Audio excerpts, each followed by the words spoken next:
오늘은 우리가 이제 우리 신앙생활을 하면서 우리 신앙생활은 전쟁이죠, 전쟁. 우리 영적 전쟁을 치르고 있는데 우리 대적이 누구냐, 우리 원수가 누구냐. 우리 원수는 이제 사탄입니다. 가장 강력한, 하나님 다음으로 가장 강력한 능력을 가진 이 사탄에 대해서 우리가 좀 공부를 해보도록 하겠습니다. 먼저 오늘은 이 첫 시간에 이 사탄의 기원이 어떤가, 이 기원에 대해서 좀 살펴보도록 하겠습니다. 여러분 에스겔 28장을 이제 펼쳐놔 보십시오.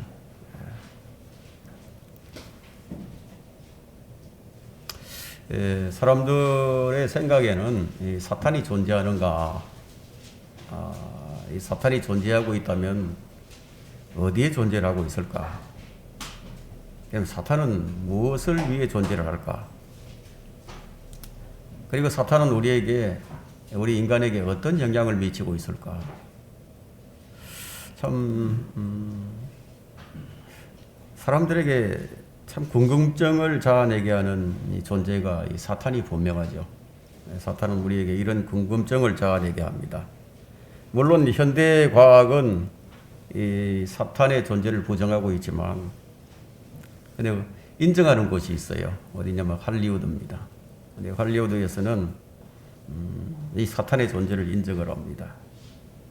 그래서 할리우드에서는 이게 마귀의 악한 그 행위를 날마다 이제 반복함으로써 그의 존재를 시인하고 있습니다.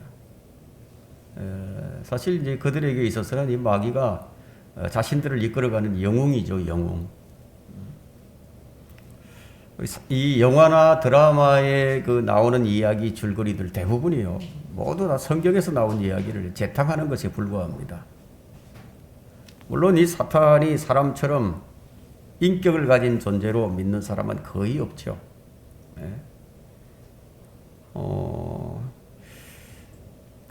때로는 이 마귀는 사람들에 의해 어떤 영향력이나 아주 미신적인 것으로 묘사되기도 합니다. 그러나 일반적으로 이제 알려져 있는 것처럼 이 전설이나 이 미신과는 정반대로 마귀는 어떤 과학자보다도 영리합니다. 이 성경에 의하면은 이 마귀는 빛의 천사로 나타나죠. 그 사람들을 다루는 데 있어서는 6,000년 동안 사람들을 다루어왔기 때문에 아주 경험이 풍부합니다. 사람들이 무엇을 좋아하는지, 무엇을 싫어하는지, 어떻게 하면 인간을 무너뜨릴 수 있는지 속속들이 다 알고 있는 존재입니다. 그래서 마귀가 인간을 속이기 위해서 곁에 와서 여러분들에게 이 생각만 넣어주기만 하면 되는 거죠. 생각을 딱 불어 넣어주면 넘어가 버립니다. 어떤 생각이 들게 하느냐 하면, 다른 사람들도 다 하는 거 아니냐 이거지. 응? 다른 사람들도 다 하는데 그거 좀 하면 어떠냐고. 응? 우리가 항상 그렇게 살아오지 않았느냐고. 그렇게 하더라도 별 탈 없지 않느냐고. 느낌은 아주 좋지 않느냐 이거예요. 이런 식으로 이제 생각을 불어넣죠. 다 먹고 살기 위해서 하는 건데 뭘 그걸 가지고 그러느냐고. 지극히 인간적인 생각을 불어넣었습니다. 그냥 자신의 신념대로 하면 그게 다 옳고 좋은 일 아니냐. 이렇게 자신의 이 사탄이 이제 생각을 이렇게 불어넣어준다 이거예요. 그래서 마귀는 그렇게 인간에게 생각을 불어넣어주면은 그 인간은 무슨 답을 할 것인지 다 알고 있는 거예요. 여러분 이 성경을 보게 되면 사탄이 이 노아를 실족하게 만드는데 별 어려움이 없었어요.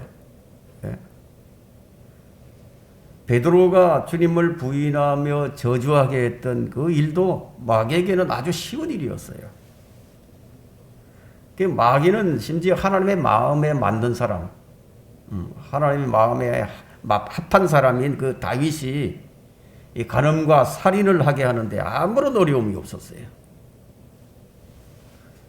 마귀의 세력은, 마귀의 힘은, 파워는 그렇다 이거죠. 그럼 이 마귀의 세력을 우리가 결코 간과해서는 안 된다는 겁니다. 이 사탄의 세력은 때로는 지적이에요. 지적이에요. 그냥 악할 뿐만 우리가 눈에 보이게 우리가 생각하는 것처럼 그래 악한 것만은 아니고 그냥 지극히 아주 지적이에요. 지성적이다 이거죠. 그리고 뭔가 합리적인 것처럼 보입니다. 더군다나 거기서 과학적인 설득력까지 갖추고 있습니다. 자, 왜 우리가 사탄에 관해서 공부를 해야 하는지 제가 그 이유를 제가 이제 설명을 했습니다. 그리스도인의 삶은 마귀라고도 하고 사탄이라고도 하는 이 존재와의 전쟁이에요. 전쟁. 이 전쟁은 창세기 3장에서부터 시작이 됐습니다. 그리고 언제 끝이 나느냐? 계시록 20장 가서야 끝이 난다 이거예요. 지금 우리는 어느 정도에 와 있느냐면 구분응선에 와 있는 거예요. 우리 지점이 우리가 살고 있는 이 지점이 구분응선이에요. 자, 거의 마지막에 와 있는 거죠. 성경은 우리 성도들에게 뭐라고 말을 하냐면은 마귀를 대적하라 해요. 마귀를 대적하라 해요. 물러서지 말고 대적하라는 거예요. 그 마귀와 싸워서 성도들의 삶이 그 어떤 부분도 그에게 넘어가지 않도록 하라고 지금 말씀하고 있습니다.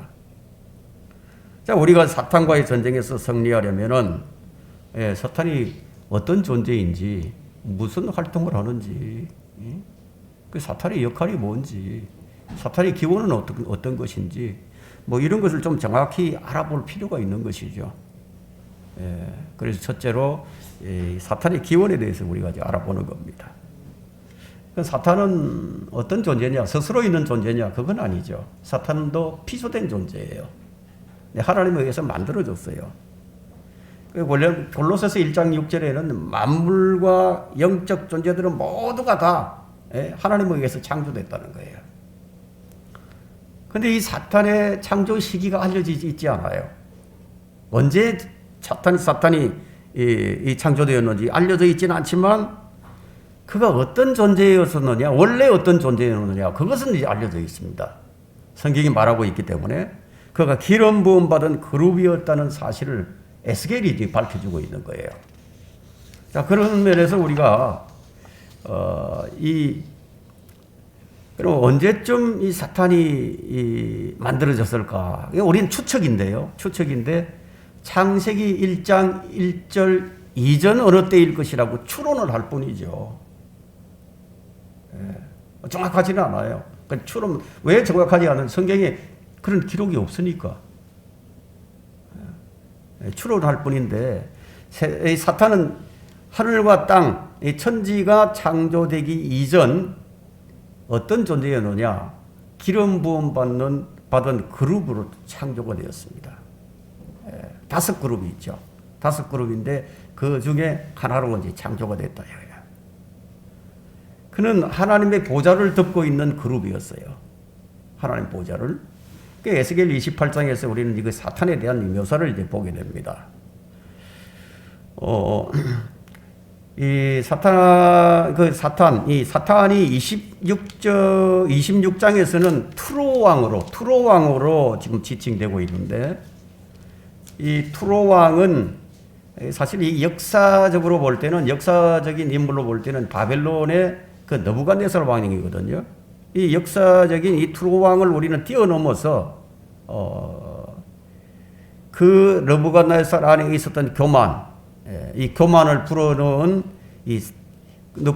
교만을 불어넣고 그 바벨론 느부갓네살을 다스리는 사탄을 우리가 가리키는 것을 알 수가 있습니다. 그 느부갓네살이 유다를 침공해서 예루살렘을 함락시켰죠. 그 부분에 대해서 26장에 쭉 이제 설명을 합니다. 그 예루살렘의 함락을 보고 이제 그녀가 황폐케 되었으니 내가 다시 충만해지리라, 이렇게 좋게 생각했던 죄가 이제 부각이 되면서 하나님께서는 트로에게 뭐라고 말씀하시냐면 내가 너를 대적할 것이라고.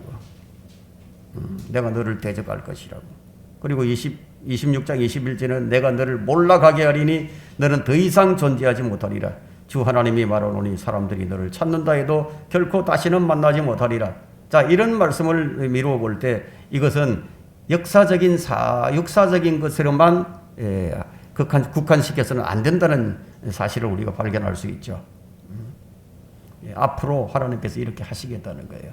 사탄을. 예, 트로 왕을 지금 사탄에게 이제 비유를 해서 이렇게 말씀을 하고 있습니다. 근데 27장, 에스겔 27장은,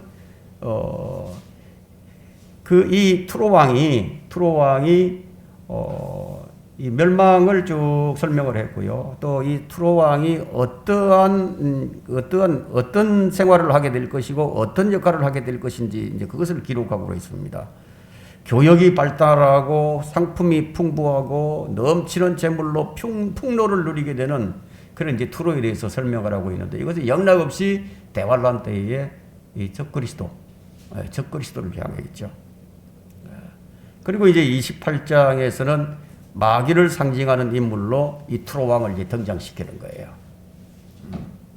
이 트로에 대해 다루고 있는 26장, 27장, 28장에서 26장과 27장은 단지 역사적으로 존재했던 트로만을 넘어서서 28장에서는 마귀의 실체와 그의 운명에 관해서 지금 말씀을 하고 있는 거예요. 그래서 26장과 27장은 28장을 설명하기 위해서 부연 설명을 쫙 해오는 겁니다. 우리가 이제 문맥의 구절들을 좀 살펴볼 텐데요. 28장 2절을 한번 봅니다. 인자야 트로의 통치자에게 말하라. 주 하나님이 이같이 말하노라. 네 마음이 높아졌으므로 네가 말하기를 나는 하나님이라. 나는 바다들 가운데 있는 하나님의 자리에 앉아 있도다 하는도다.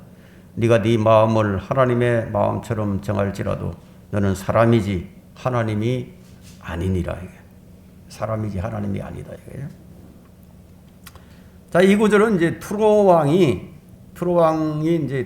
사람인데 마귀가 육화되는 거예요. 마귀가 육화에 대해서 나타났다. 사탄이 그 안에 들어가는 거예요. 사탄의 영이. 그게 적그리스도입니다. 예수님께서 이제 요한복음 17장 12절에서 이 멸망의 아들을 말씀하셨어요. 죄의 사람 멸망의 아들을 말씀하셨고, 데살로니가후서 2장 3절에는 이 멸망의 아들, 다시 멸망의 아들이 나타나는 것을 볼 수가 있습니다. 그래서 12절을 한번 볼까요? 12절. 인자야, 그죠? 인자야, 트로 왕에게 애가를 지어 그에게 말하라. 주 하나님이 이같이 말하노라. 너는 완전한 규모를 확정하는 자라. 지혜가 충만하고 아름다움이 완벽하도다. 이게 트로 왕, 이 마귀를 지금 가리키고 있는 게 사탄이 이랬다는 거예요. 그 2절에 다시 보게 되면, 나는 하나님이라고 했죠. 하나님. 나는 하나님이라. 나는 바다들 가운데 있는 하나님의 자리에 앉아 있도다. 이 멸망의 아들 유다 이스카리옷이에요. 유다 이스카리옷인데 적그리스도가 앞으로 데살로니가후서 2장 4절에서 하게 될 행위를 지금 나타내 보여주고 있습니다. 데살로니가후서 2장 4절에 보면은 한번 들어가 찾아보겠습니다. 데살로니가후서 2장 4절. 이게 예언서죠, 아니야? 하나 이게 예언서입니다, 이것이.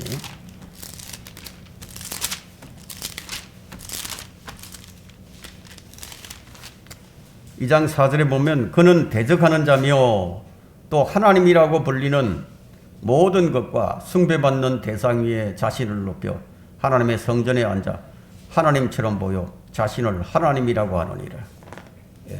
이것과 연결이 되는 거예요.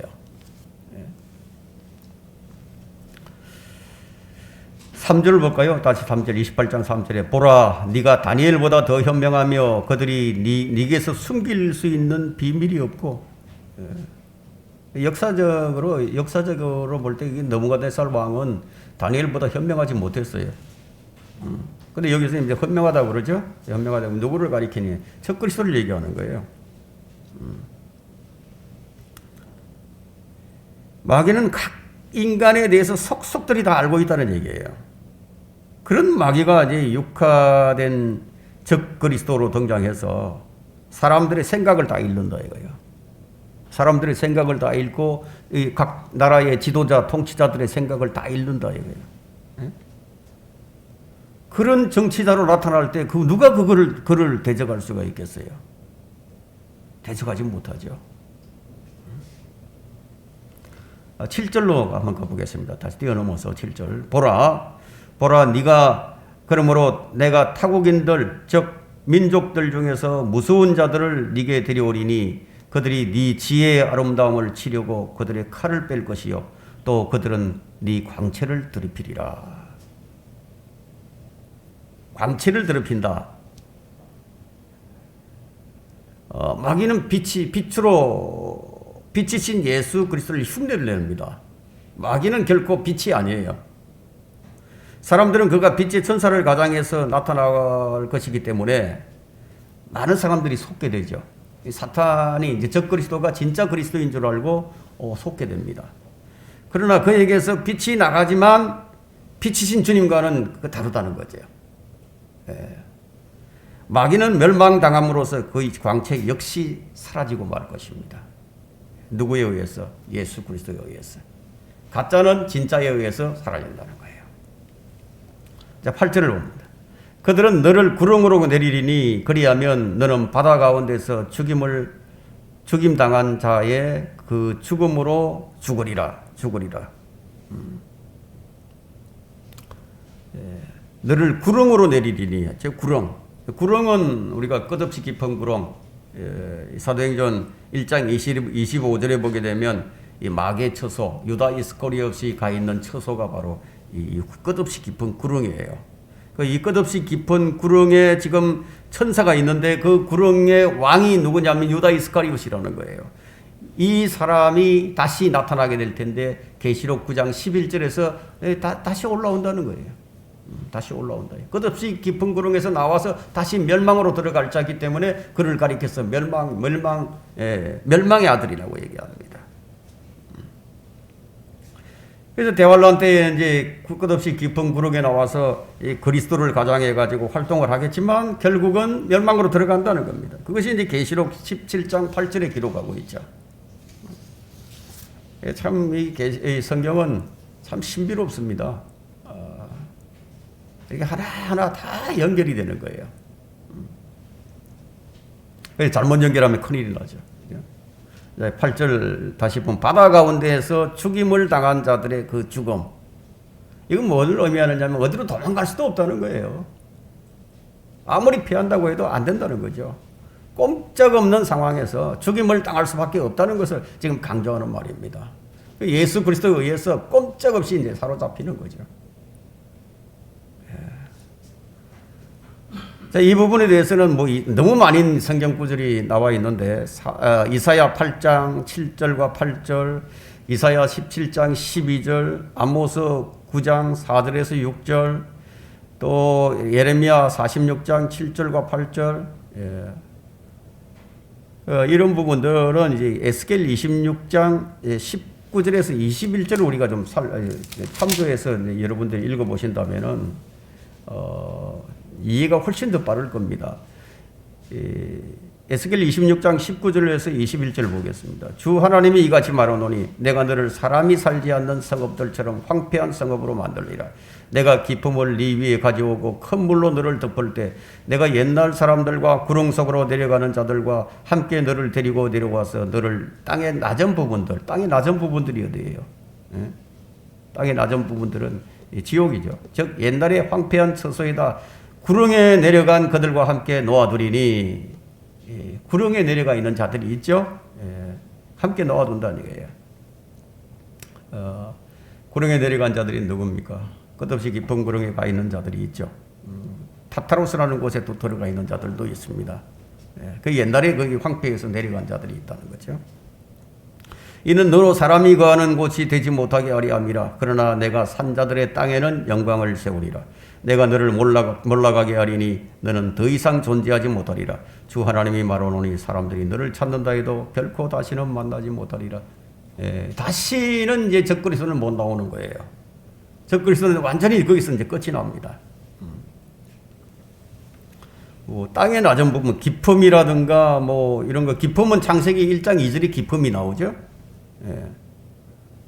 그 다음에 구렁이라든가 이런 부분들 성경에 곳곳에 나오는데 땅의 낮은 부분이라고 했을 때 에베소서 4장 9절에 보면 땅의 낮은 부분이 나와요. 땅의 낮은 부분, 예수 그리스도께서 십자가에서 죽으시고 그 혼이 어디로 내려가셨냐면 땅의 낮은 부분들로 내려가셨던 거죠. 그렇게 에베소 4장 9절에 기록하고 있고요. 다시 이제 28장 10절을 한번 봅니다. 10절에 너는 타국인들의 손에 의해 할례받지 않은 자의 죽음으로 죽으리라. 할례받지 않은 자들이 누굽니까? 타국인들에 의해서 할례받지 않은 자들의 죽음. 이방인들이죠.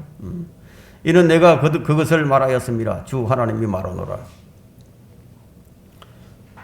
바다 가운데서 죽임을 당한 자들의 그 죽음이라는 구절과 맥을 같이 하는 표현으로서 절대로 모면할 수 없는 확실한 죽음을 의미하고 있습니다. 네, 확실한 죽음이에요. 피할 수가 없다는 거예요. 11절에 또 주의 말씀이 내게 임하여 말씀하시니라. 이제 여기서부터 이제는 11절부터는 이 투로 왕이 갑자기 이제 사탄의 모습으로, 사탄 자신의 모습으로 등장하는 것을 보여줍니다. 이것을 역사적인 투로 왕 바벨론 왕으로 적용할 수 없는 이유가 뭐냐? 이 바벨론 왕은 느부갓네살 왕은 하나님의 동산 에덴에 있지 않았습니다. 그는 기름 부음 받는 덮는 그룹도 아니었고, 여기 보면 이제 이 사탄에 대해서 쭉 이제 나오게 됩니다. 그래서 여기 나오는 이 투로 왕은 이 사탄을 가리키고 있구나. 사탄이 나타나는데 누구를 통해서 나타나느냐? 적그리스도를 통해서 나타나는 것을 지금 여기 암시하고 있죠. 12절부터 이제 설명이 쫙 나옵니다. 인자야 투로 왕에게 애가를 지어 그에게 말하라. 주 하나님이 이같이 말하노라. 너는 완전한 규모를 확정하는 자라. 지혜가 충만하고 아름다움이 완벽하도다. 완벽하다는 거예요. 타락 이전의 사탄의 모습이에요. 타락 이전의 사탄의 모습을 27장 3절에서도 말하고 있고 10절에서도 말하고 있고 11절에서도 말하고 있습니다. 그래서 우리가 27장 3절에서 투로에게 말하라. 너 바다 어부의 위에 위치한 많은 섬들을 위한 백성들의 거래상아 주 하나님이 이같이 말하노라. 오 투로야 네가 말하기를 나는 완전하게 아름답다 하였도다. 완전하게 아름답다 하였도다. 이제 사탄이 이제 들어가서 이제 그렇게 완전하게 아름답다 이렇게 할 것이죠.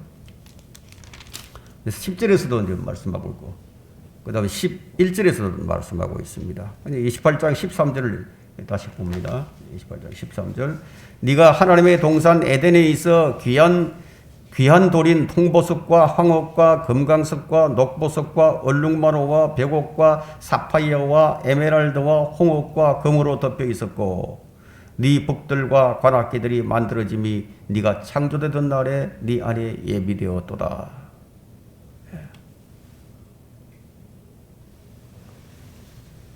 이 제사장, 구약의 제사장을 보면 흉배를 붙이죠. 흉배. 그 흉배에 붙어 있는 것과 같은 그런 귀한 보석으로 지금 마귀는 원래 이제 덮여 있었어요. 그 마귀가 지상에서 제사장으로 나타난다는 사실을 지금 명백하게 밝혀주고 있죠. 그 마귀는 지금 새 예루살렘을 지금 모방하고 있고요. 대제사장 히브리서 9장 11절의 영광과 위엄을 지금 가장하고 있습니다. 사람들이 알고 있는 것처럼 천사가 아니죠. 사람들은 이제 천사장일 것이다 이렇게 생각을 하는데, 천사들과 그룹은 영적 존재들이긴 하지만 서로 달라요. 모습도 다르고 역할도 다릅니다. 천사들은 날개가 없지만 그룹들은 날개가 있어요. 천사들은 보좌로부터 좀 멀리 떨어져 있지만 그러나 이 그룹들은 항상 보좌 주위에 있습니다. 그래서 보좌 곁에서 하나님을 섬기죠. 그 13절에 우리가 방금 읽은 것처럼 네 북들과 관악기들이 만들어짐이 네가 창조되던 날에 네 안에 예비되었도다. 여러분 여기 이렇게만 주석서를 가지고 있으면 그 주석서 밑에 그 난해주가 있죠? 난해주. 주석 성경 바로 밑에 난해주가 있는데 28장 13절에 보세요. 여기서 덮여 있는 것은 본래 대제사장의 흉배다. 마귀의 몸 안에 악기들이 만들어졌음을 유의하라. 다른 그룹들과 마찬가지로 뭔가 살아있는 무기물이다. 살아있는 무기물이다. 이게. 새로운 성서들은, 현대 역본들은 북들과 관악기들을 제거해 버렸기에 마귀를 창조의 아침, 하늘의 합창대와 연계시킬 수가 없게 된다. 현대 사상은 음악 그 자체는 중립인데 다만 가사가 노래를 나쁘게 한다는 것이다. 이것이 비록 바로 록 음악을 경배와 일환으로 교회 안에 가져온 이유다. 밥 존스 1세는 종종 말하기를 이 세상의 모든 나쁜 것들은 좋은 것들의 왜곡이라고 했다. 좋은 것이 왜곡되어 나쁜 것이 된 대표적인 예가 있다면 그것이 바로 음악이다. 사탄은 음악을 변질시키는 것과 직접 연관되어 있는 존재다. 멜로디와 하모니로부터 가사에 이르기까지 그렇다. 오늘 이 교회에서 행해지고 있는 이 경배와 찬양을 보게 되면 그것이 어떻게 지금 이 말씀과 일치되는지 알 수 있죠.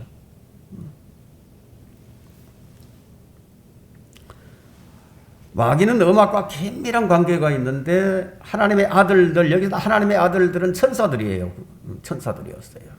이 천사들은 하나님의 창조의 아침에, 하나님께서 창조하실 때 그 창조의 아침에 아침의 아들 루시퍼가 지휘를 하는 가운데 하나님을 노래했었습니다. 하늘에서 어마어마한 그 천군 천사들, 그 천사들을 앞에다 두고 지휘를 하고 있는 이 완벽한 이 사탄을 한번 생각해 보세요. 이 그룹을. 사탄이 되기 전에 이랬다는 거예요. 그 14절 보면 너는 기름 부음 받은 덮는 그룹이라. 내가 너를 그렇게 세웠더니 하나님께서 그렇게 세웠더니 네가 하나님의 거룩한 산 위에 있었고 네가 불의 돌들 가운데를 위아래로 걸었도다 이거예요. 본래 마귀는 기름 부음 받은 덮는 그룹으로 창조되었어요. 원래 그는 5번째 그룹으로 덮는 그룹이었는데 원래 마귀의 모습은 뭐냐? 송아지 모습이에요. 그 날개가 달려 있는 이 소로 묘사되고 있고 파충류를 대표하는 그룹이다 이거예요. 그러니까 마귀 외에도 그룹이 넷이 더 있죠.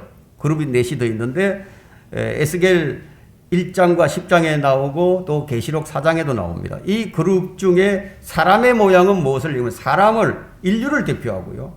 또 독수리 모양은 이 조류를 대표합니다. 그 황송 모양은 가축을 대표하고 있고 사자 모양은 짐승을 대표한다 이게. 근데 거기 빠져있는 그룹이 이제 하나 있는 거예요. 빠져있는 그룹이. 양서류와 파충류를 대표하는 그룹인데 이 5번째 그룹이 쫓겨나 버렸거든요. 쫓겨나 버렸어요. 그래서 지금은 이제 더 이상 하나님의 보좌를 덮고 있는 그룹이 없어요. 보통 이제 사탄을 그릴 때 보통 빨간색으로 이제 묘사를 하지만 자, 이것은 어떤 붉은 용, 타락한 이 모습, 사탄이 이제 붉은 용을 하고 있으니까 이 타락한 모습으로서 지금 현재의 모습을 반영한 것이지 원래 모습을 반영한 것은 아닙니다. 원래 사탄은 그런 모습을 하고 있지 않았어요. 이 사탄의 본래 모습은 지금 우리가 보고 있는 것처럼 완벽했다는 거예요. 기록된 그대로 완벽했어요. 14절에 보면 네가 거룩한 하나님의 산 위에 있었고 네가 불의 돌들 가운데를 위아래로 걸었도다. 셋째 하늘에 있는 하나님 보좌 바로 앞에 그 아랫자락에 뜨겁게 불에 달구어져 있는 이 돌들이 깔려 있었는데 그 돌들은 이제 이사야 6장 5절에서 7절에 이제 기록하고 있는데요. 사탄이 이제 그 반역을 하기 전에 하나님의 거룩한 산 위에 있었어요. 그 돌들, 그 불의 돌들 가운데를 위아래로 걸어 다녔다는 거예요. 어떤 인간도 그렇게 할 수가 없죠. 그죠? 어떤 인간도 그렇게 할 수 없어요. 타락하기 전에 이 사탄의 모습을 보여주고 있는 겁니다. 그 15절에 보면 네가 창조된 날로부터 네 죄악이 네게서 발견되기까지는 너는 네 길에서 완벽하였다 이거야. 이 세상에 어떤 인간이 그렇게 완벽하게 할 수가 있습니까? 아무도 그렇게 할 수가 없죠. 인간이 아니라는 거죠. 뭐 어떤 얼치기 사람들이야 뭐 이 구절들을 끌어다가 사람을 가리킨 것이라고도 그렇게 말을 하기도 하지만 그런 뭐 어리석은 얘기죠. 그는 창조되던 날로부터 죄악이 그에게서 발견되기까지 완벽했다는 거예요. 이 구절에 의하면 죄악은 사탄에게서 처음 발견됩니다. 죄악이 사탄에게서 가장 먼저 발견이 될 거예요. 아담이 아니고 이브가 아니다. 이게. 16절과 18절에 의하게 되면은 그는 셋째 하늘에서 쫓겨나면 다시는 공식적으로는 그곳에 접근하지 못하게 됩니다. 16절에 볼까요? 네 상품이 풍부함으로 그들이 폭력으로 네 가운데를 채워서 네가 죄를 지었느니라. 그러므로 내가 너를 더럽게 여겨 하나님의 산에서 쫓아내리라. 오, 이제 정체가 나오죠. 오, 덮는 그루바. 내가 불의 돌들 가운데로부터 너를 멸하리라. 상품을 팔아서 이득을 얻는 수단을, 그것은 이제 수단인데, 여기서 그 탐욕과 거짓과 관련이 되어 있죠. 이 상품을 팔아서 이득을 얻는다면 탐욕이 있어야 되겠죠. 그리고 거짓과 관련되어 있는데, 수많은 거짓 교사들이 진리를 대적하는 마귀들의 교리들을 가지고 상품을 팔아서 이득을 취하는 자들이라고 말하고 있습니다. 베드로후서 2장 1절로부터 3절에는 거짓 교사들이 나오죠. 거짓 선지자들이 바로 그런 일들을 하는 거예요. 자, 28장 17절에는 네 마음이 너의 아름다움으로 인하여 높아졌고 교만해졌죠. 너는 네 지혜를 네 찬란함으로 인하여 변질시키도다. 자기는 엄청난 지혜를 가지고 지식을 가졌다고 생각을 했기 때문에 그것이 변질되어 버렸다. 내가 너를 땅에다 던질 것이며 내가 너를 왕들 앞에 두어 그들로 너를 보게 하리라. 그 지혜와 아름다움 때문에 높아졌다는 거예요. 지혜와 아름다움 때문에. 마귀는 결국 불로서 멸망을 하게 되는데 18절에 보면 나오죠. 너는 네 죄악이 많음으로 인하여 즉 네 거래의 죄악으로 인하여 네 성소들을 더럽혔느니라. 그러므로 내가 네 가운데로부터 불을 일으키리니 그 불이 너를 삼킬 것이요 내가 너를 보는 모든 자들의 목전에서 너를 땅 위에 재가 되게 하리라. 자, 여기서부터는 좀 달라지죠, 내용이. 그죠? 이 사탄에 대한 것이 쭉 원래 사탄의 모습을 얘기하다가 이제는 다시 이제 이 적그리스도에 대한 부분으로 쫙 넘어가게 됩니다. 마귀는 원래 이제 그 안에 불을 가지고 있어요. 그 사탄의 입에서 불이 나오죠. 불이 나와서 지금 셋째 하늘과 둘째 하늘 사이에 있는 그 바다 깊음 그곳에서 이 불을 가지고 얼음을 녹이기도 한다 이거예요. 회백새끼를 만든다고 말을 하고 있죠. 그것에 대해서는 욥기서 41장 19절에서 21절에 다 나와 있습니다. 우리가 다 확인을 해볼 수 없기 때문에 여러분들이 이제 집에서 한번 확인을 해보시기 바랍니다. 욥기서 41장 19절에서 21절에 19절 다시 보겠습니다. 백성 가운데서 너를 아는 모든 자들이 너를 보고 놀랄 것이며 많은 사람들이 그걸 보고 그리스도의 멸망을 보고 놀라게 된다는 거예요. 너는 몰락하여 결코 더 이상 존재하지 못하리라. 이제 바로 이 부분에 대해서 27장의 앞장 27장 27절, 32절, 34절에서 사탄의 심판과 멸망을 지금 말씀하고 있습니다. 이 동일한 말씀이 에스겔 26장 21절과 27장 36절 등에서도 기록을 하고 있습니다. 3번 반복해서 기록합니다. 너는 몰락하여 더 이상 존재하지 못하리라. 너는 몰락하여 더 이상 존재하지 못하리라. 너는 몰락하여 더 이상 존재하지 못하리라. 3번 반복합니다.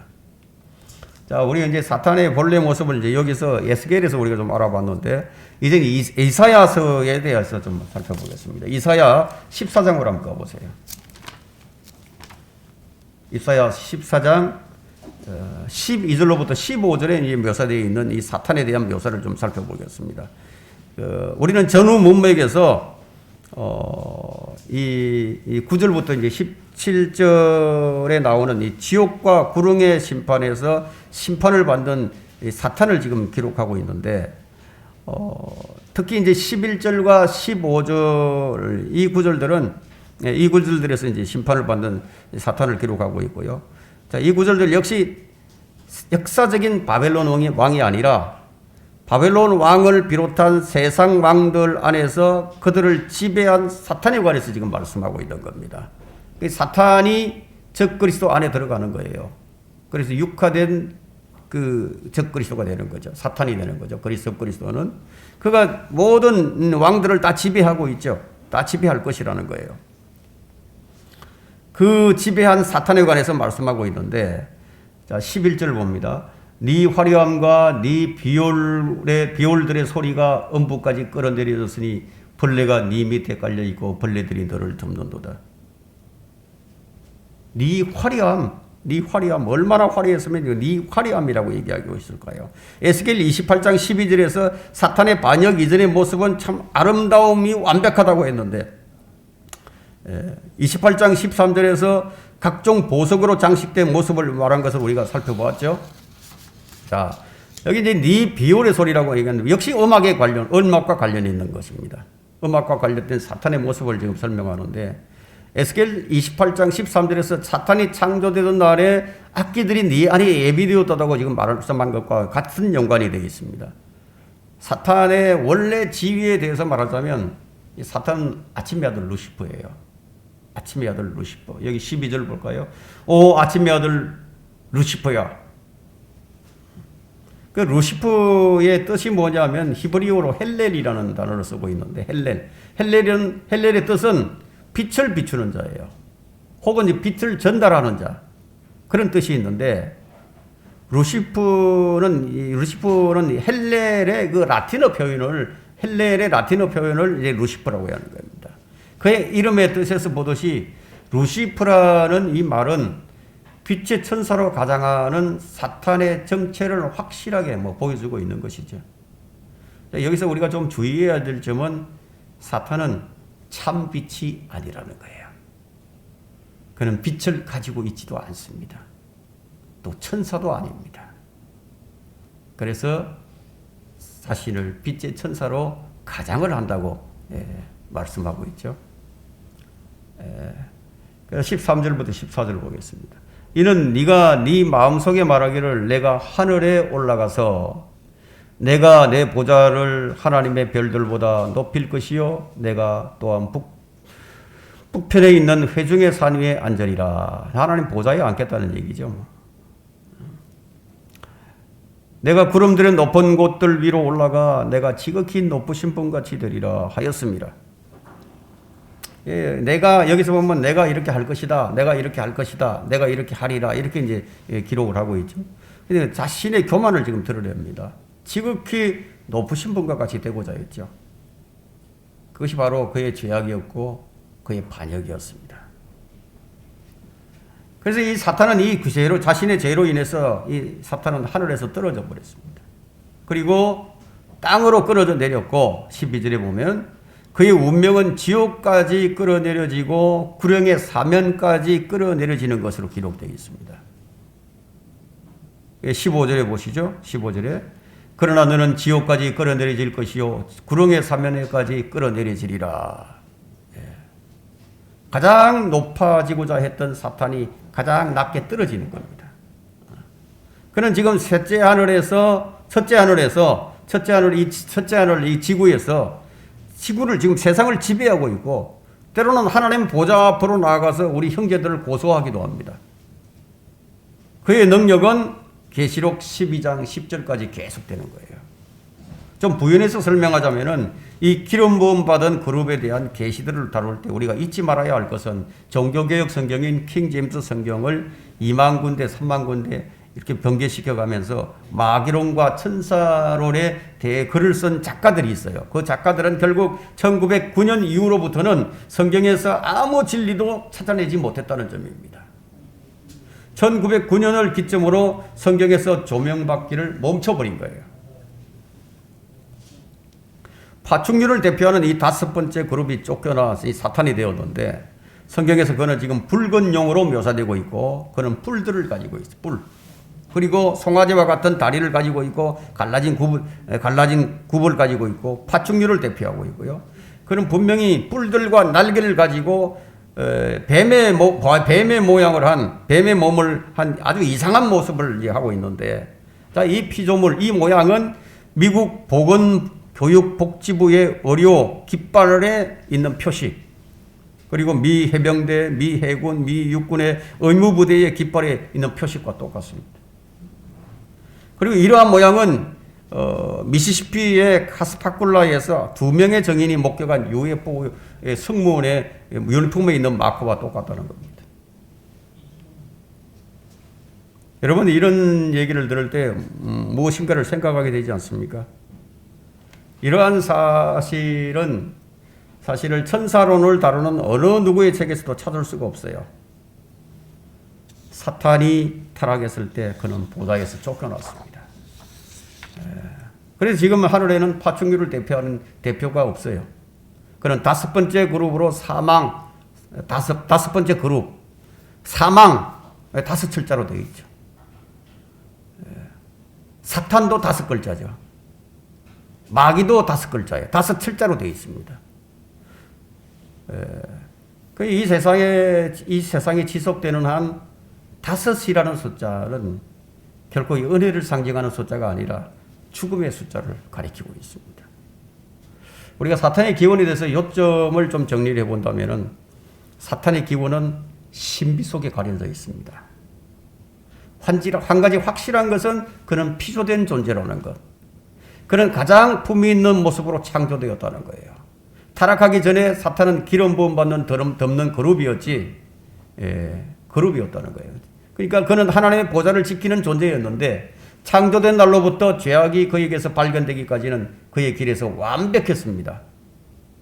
사탄 안에는 완전한 그 규모와 충만한 지혜와 완벽한 아름다움이 있었습니다. 그러나 그의 아름다움은 파멸로 이끄는 교만의 원인이 되고 맙니다.